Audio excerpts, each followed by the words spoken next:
하나님의 말씀 사무엘하 17장 15절에서 29절까지 말씀입니다.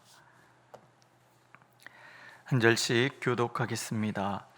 이에 후세가 사독과 아비아달 두 제사장에게 이르되 아히도벨이 압살롬과 이스라엘 장로들에게 이러이러하게 계략을 세웠고 나도 이러이러하게 계략을 세웠으니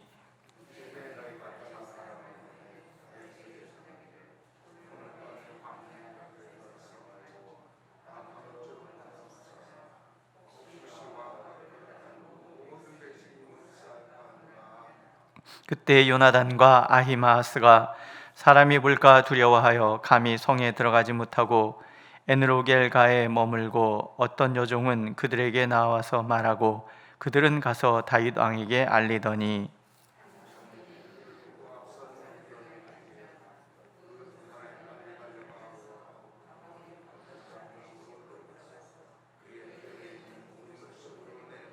그 집 여인이 덮을 것을 가져다가 우물아기를 덮고 찌은 곡식을 그 위에 널매 전혀 알지 못하더라.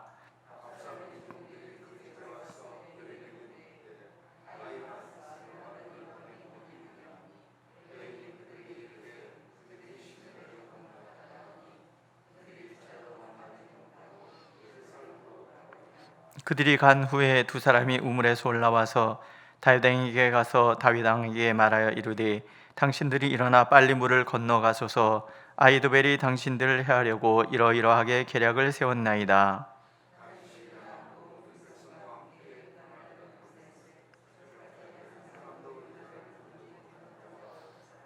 아히도벨이 자기 계략이 시행되지 못함을 보고 나귀의 안장을 지우고 일어나 고향으로 돌아가 자기 집에 이르러 집을 정리하고 스스로 목매어 죽음에 그의 조상의 묘에 장사되니라.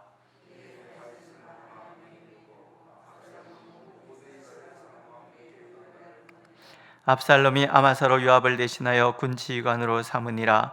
아마사는 이스라엘 사람 이드라라 하는 자의 아들이라. 이드라가 나하스의 딸 아비갈과 동침하여 그를 낳았으며 아비갈은 요압의 어머니 수리아의 동생이더라.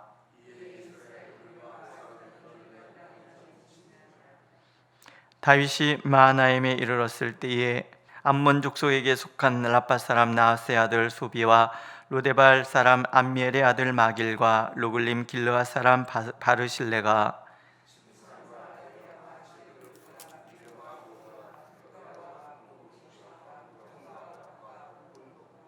꿀과 버터와 양과 치즈를 가져다가 다윗과 그와 함께한 백성에게 먹게 하였으니 이는 그들 생각에 백성이 들에서 시장하고 곤하고 목마르겠다 함이더라. 아멘. 후세의 계략이 채택되기 전에 어떤 사건인 것 같습니다. 후세가 사독과 아비아달 제사장을 부릅니다. 그 아들들이 이제 첩보원이잖아요.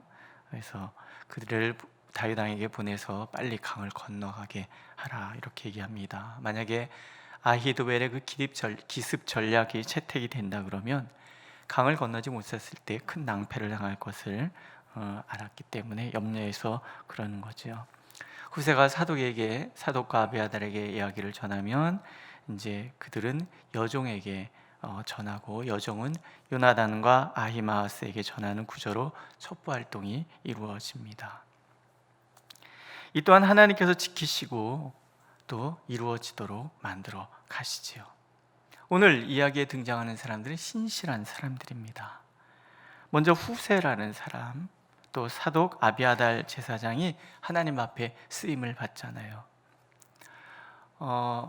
그런 얘기가 있잖아요. 아부도 끝까지 하면 충성이 되고 충성도 하다가 말면 아부가 된다. 그런 얘기가 있어요. 후세나 아히도벨이나 같은 위치에 있어요. 전략가들로. 그러나 후세는 시종일관 끝까지 다윗 왕에게 충성을 합니다. 하지만 아히도벨은 충성을 하다가 배반을 하는 거죠. 후세는 시종일관 이 궁성에 있으면서 다윗을 보호하기 위하여 자신의 가진 역량을 다 동원을 합니다. 하나님께서 후세의 전략을 택하셔서 다윗과 그 백성들을 구원하시려고 하죠. 그리고 아히도벨은 그 계략에 채택되지 않는 것을 보고 스스로 목숨을 끊습니다. 계략의 천재였지만 시종일관 신실하지 못했기 때문에 하나님께 버림받은 사람의 종말이 그렇다라는 거죠. 사독과 아비아달 제사장도 하나님 앞에 쓰임받은 사람들이잖아요. 하나님의 제사장들이에요. 하나님 앞에 서서 백성을 대신하여 하나님께 중보기도하는 사람들, 또 하나님 편에 서서 하나님의 말씀을 듣고 그걸 백성에게 전하는 사람들, 그 역할에 충실한 사람. 이 사람들이 영적으로 깨어있는 거예요. 이 시대를 이끌어 가시는 하나님의 시선이 어느 사람에게 머무는지를 아시는 거예요.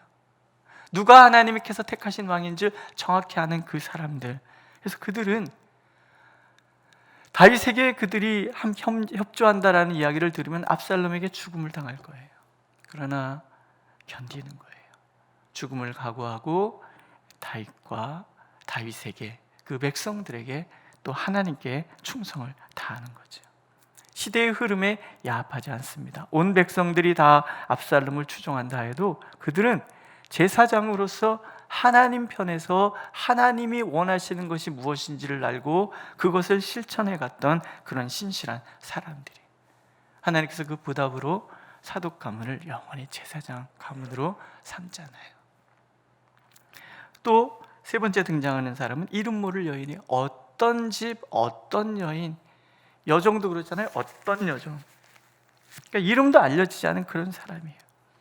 요나단과 아히마스가 첩보 활동을 하는 것이 그만 압살롬 편에 있는 청년에게 발각이 되잖아요. 그래서 보고를 받고 군사들이 추격하기 시작을 합니다. 급한 마음에 바울임 어떤 집에, 그냥 아무 집에나 막 뛰어드는 거예요. 그 뜰 안에 우물이 있음을 보고 뛰어들어서 우물 속에 내려가 숨는 거죠. 했더니 이 여인이 그걸 보고 신고해도 되잖아요. 신고하지 않아요. 뚜껑을 덮고 거기에다가 찐 곡식을 말리는 거예요. 군사들이 와서 묻습니다. 요나단과 아히마스 어디로 갔느냐? 그랬더니 간 것 같아요. 그러면서 그냥 즉흥적으로 이렇게 재치 있게 말을 합니다. 여인의 기지로 두 사람은 다윗에게 첩보 내용을 전달할 수 있었고, 또 그 다윗과 그 모든 백성들은 새벽에 이르기까지 강을 다 건너서 아히도벨의 계략을 무력화시키는 거죠.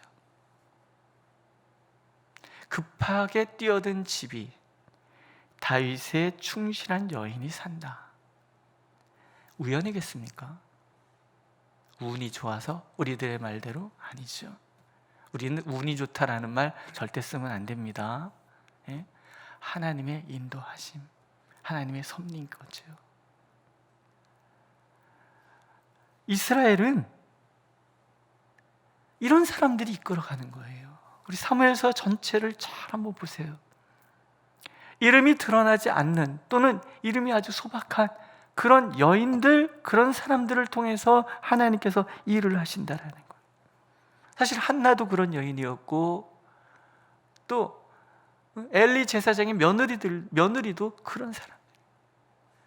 민족의 앞날을 위해서 눈물로 기도했던 이름 모를 여인들, 오늘 이 여인도 하나님의 나라 이스라엘을 구원하는 일에 쓰임이 받는 그런 여인인 거예요. 오늘 내가 어쩌면 힘이 연약할 수 있어요. 내가 큰 일을 할 만한 그런 재능이나 또는 역량이 있는 것 아닐 수도 있어요. 그러나 내가 하나님의 선민이라는 확신, 내가 하나님의 딸이요 아들이라는 이 확신을 우리가 잊어서는 안 된다라는 거예요. 그 확신 가운데 오늘도 우리가 교회를 위해서, 하나님의 나라를 위해서, 내가 머문 자리에서 내가 할 수 있는 일을 하는 그걸 하나님은 기억해 주시는 거예요. 그래서 이 여인의 이야기가 이 성경에 기록이 되잖아요. 그 다음에 등장하는 사람들은요, 소비, 마길, 바르실레라는 사람이에요. 이 세 사람이 바리바리 구호품을 가지고 거의 침상까지 들고 오잖아요. 백성들과 또 왕이 쉴 수 있도록, 먹을 수 있도록 바리바리 싸들고 옵니다. 먼저 소비라는 사람이죠. 소비라는 사람은 암몬 왕 나하스의 아들이라 그랬어요. 나하스의 아들은 왕은 한운이에요. 형인지 동생인지는 알 수 없어요. 그러나 나하스와 다윗 간에 언약을 맺고 한운은 왕이 되자마자 그 언약을 깨서 전쟁을 일으키고 그래서 결국은 망했는데, 이 숲이라는 이 사람은 대조적으로 끝까지 이 계약에 충실한 행동을 하고 있는 거예요. 또 한 사람은 마길이죠. 마길은 베냐민 지파 사람이에요. 요나단의 왕 무비보셋을 요나단의 그 왕자 무비보셋을 숨겨줬던 그런 사람이에요. 베냐민 지파에 아마 유력한 사람이었지요. 그러나 같은 베냐민 지파인데 전란을 틈타서 무비보셋을 모함하고 재산을 빼앗은 시바나 다윗의 피난길에 욕을 퍼부어대었던 시므이와는 너무나 다르잖아요. 또 한 사람은 바르실레예요. 길르앗 사람이다 그랬어요. 아마도 사울왕과 요나단의 시신을 수습한 사람들일 거라는 거죠.